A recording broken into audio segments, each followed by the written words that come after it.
कभी सोचा है कि एक सेवरल 100 टन का मेटल का प्लेन हवा में कैसे उड़ता है? या जब एक फास्ट ट्रेन प्लेटफॉर्म से गुजरती है तो आपको एक हल्का सा पुल क्यों फील होता है?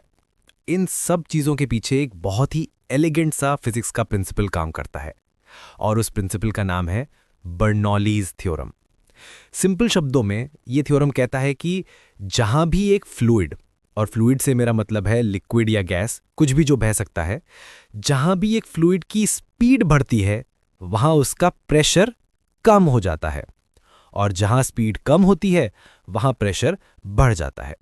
ये एक इनवर्स रिलेशनशिप है, स्पीड ऊपर प्रेशर नीचे। लेकिन ये कोई मैजिक ट्रिक नहीं है, इसके कोर में एक बहुत फंडामेंटल आइडिया है, कंजर्वेशन ऑफ एनर्जी। मतलब एनर्जी को ना तो आप बना सकते हैं ना ही डिस्ट्रॉय कर सकते हैं, आप सिर्फ उसका रूप, उसका फॉर्म बदल सकते हैं।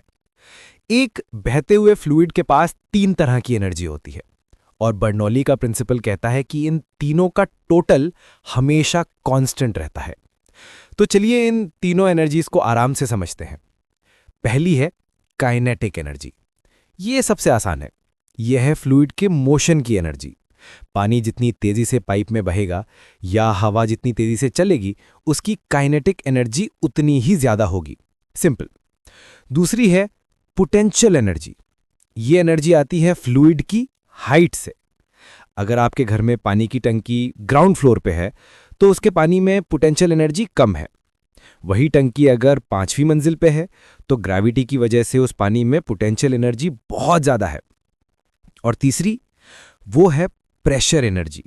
ये वो एनर्जी है जो फ्लूइड के अंदर उसके प्रेशर की वजह से स्टोर्ड रहती है।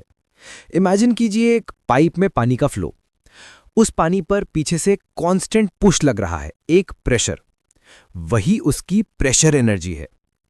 तो बर्नौली का प्रिंसिपल इन तीनों को एक साथ लाता है। वो कहता है कि kinetic energy plus potential energy plus pressure energy, इनका जो टोटल सम है वो हमेशा सेम रहेगा।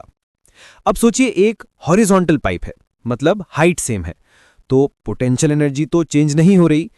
अब अगर उस पाइप का एक हिस्सा हम पतला कर दें, नैरो कर दें, तो क्या होगा?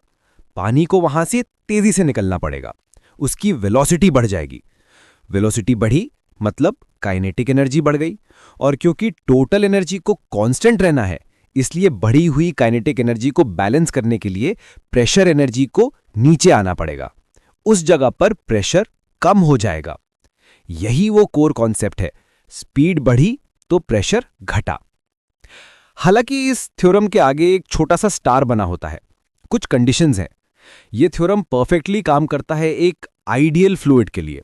एक आइडियल फ्लूइड वो है जो इनकंप्रेसिबल हो, यानी जिसे आप दबा ना सकें, और नॉन विस्कस हो, यानी जिसमें कोई इंटरनल फ्रिक्शन ना हो, बिल्कुल भी गाढ़ापन ना हो।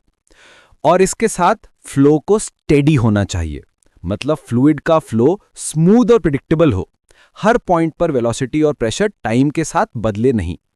रियल वर्ल्ड में कोई भी फ्लूइड 100% आइडियल नहीं होता, थोड़ा फ्रिक्शन, थोड़ी कंप्रेसिबिलिटी हमेशा रहती है।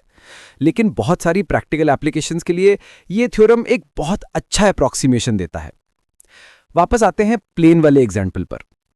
एक प्लेन का विंग यानी पंख एक स्पेशल शेप का होता है, ऊपर से थोड़ा कर्व्ड और नीचे से फ्लैट। जब प्लेन आगे बढ़ता है तो हवा विंग के ऊपर और नीचे से गुजरती है। ऊपर का रास्ता कर्व्ड होने की वजह से लंबा होता है, तो हवा को वहां से तेजी से गुजरना पड़ता है ताकि वो नीचे वाली हवा के साथ सेम टाइम में विंग के दूसरे छोर तक पहुंच सके। तो विंग के ऊपर हवा की स्पीड ज्यादा हो गई और नीचे स्पीड कम रही। अब बर्नौली का प्रिंसिपल अप्लाई कीजिए। विंग के ऊपर हाई स्पीड मतलब लो प्रेशर, और विंग के नीचे लो स्पीड मतलब हाई प्रेशर। नीचे से लगने वाला ये हाई प्रेशर ऊपर के लो प्रेशर से ज्यादा होता है, और ये प्रेशर का डिफरेंस ही प्लेन को ऊपर उठाता है। इसे हम लिफ्ट कहते हैं। तो अगली बार जब आप आसमान में किसी प्लेन को देखें तो याद रखिएगा, वो सिर्फ एक इंजन के जोर पर नहीं उड़ रहा, वो हवा के प्रेशर और स्पीड के एक बहुत ही खूबसूरत डांस पर तैर रहा है।